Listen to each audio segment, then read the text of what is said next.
Зі звільнених Лукашів в'їжджаємо у сусідню Лук'янівку. На вулиці важко помітити хоча б одну вцілілу хату. У центрі взагалі немає живого місця. Село Лук'янівка на Київщині. Саме у цьому місці відбувся основний бій. Бачите, підбитий російський Т-72. Ось туди далі російська БМП. Саме село теж потрощено, але воно наше. Це фактично одне з перших звільнених нашими військовими українських сіл. Бійці ще досі збирають трофеї. Масло треба. Позначають мінометні міни, що не здетонували, і прикопують те, що залишилося від російського танкіста. А ви не знаєте, це з БМП він?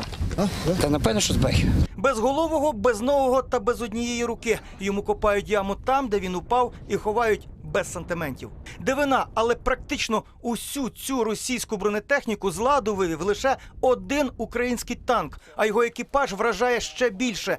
Ось ці хлопці, командир та навідник, курсанти 3-го курсу Національної академії сухопутних військ. Це взагалі їхній перший бій. Михайло сьогодні вже зізнається, дивитися, як по них стріляє ворожий танк, було страшно.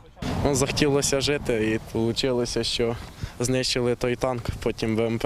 А це вже інший ворожий танк, який бойовому екіпажу вдалося обстріляти і захопити. Тобто ви в нього теж попали? Виходить, так? Звичайно. Я думаю, от після цього пострілу, коли їх там нормально стряхануло, то вони вже прийняли рішення відходити назад. Зрештою, ворогу також вдалося підбити український Т-64. Тому сьогодні українські танкісти вже воюють на російській машині. Поки в нас був цілий танк, ми підбили один і одне БМП.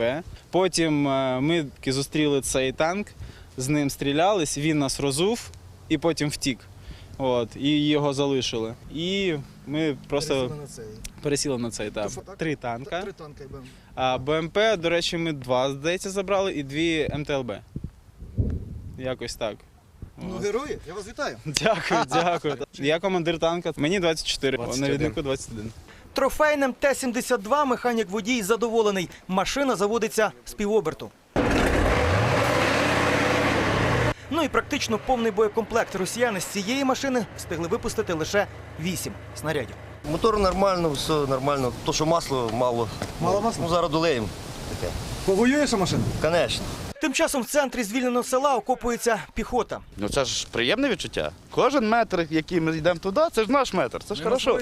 Село звільнили, але шанси бійці копають глибокі. Росіяни ще час від часу обстрілюють Лук'янівку з танків. Ось місце, на якому ще кілька днів тому була така красива і стара Свято-Вознесенська церква. Ось так вона виглядала до приходу руського міра в Україну. Потужний бій гуркоче вже за селом, але наблизитися туди дуже важко. Для ворога українська артилерія та авіація влаштовує справжнє пекло. Щоб той не чіпав українських церков, українських сіл та міст. Щоб забрався геть з України. Ну що, народ, слава Україні! Героям слава! Олександр Загородний, Іван Головач та Віталій Овсянніков. ТСН 1+1. Марафон.